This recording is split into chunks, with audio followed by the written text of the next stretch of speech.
د سیکس په دوران کې د میرمنو په کناټو لاس وهل کومې ګټې لري؟ سلام ګران لیدونکو، هیله ده چې روغ جوړ او د صحت جامې مو برتن وي. زه یو ځل بیا ستاسو په خدمت کې د یو نوي ویډیو سره حاضر یم. هیله ده چې د پام وړ مو وګرځېږي.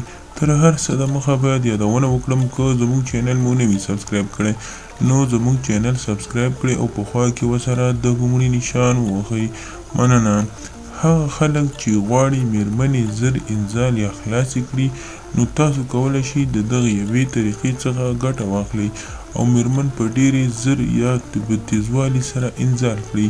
کومې میرمنې چې زر نه انزال کیږي یا هم نه خلاصیږي تاسو کولی شئ په دغه طریقه انزال او خلاصې کړئ.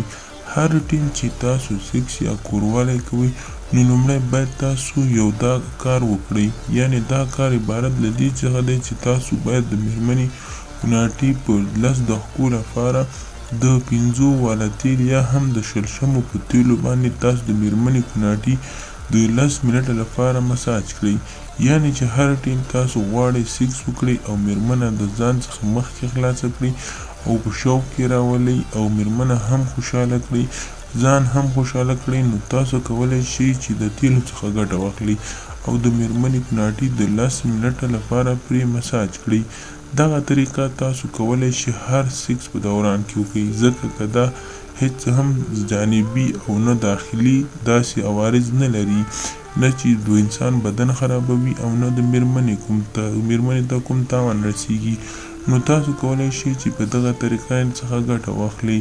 یعنې هغه خلک چې میرمنې څخه ناراضه وي، یعنې میرمنې ورڅخه ناراضه وي او نشي کولی چې میرمنې خلاصې کړي، نو کولی شي د 5 یا هم د 10 روپو خرچه وکړي او د میرمنې کناټي پرې غوړ کړي او بیا دې سیکس وکړي.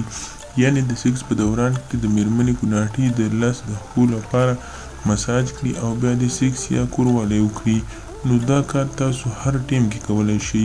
دغه طریقه تاسو هر وخت استعمالولی شئ او میرمنې ته مو خوند ورکولی شئ. نو خدای دې وکړي ملګرو زموږ د ویډیو څخه غلط مطلب وانخلئ. زموږ ویډیو لایک کړئ، شیر کړئ او زموږ چینل سبسکرایب کړئ. د سره مننه.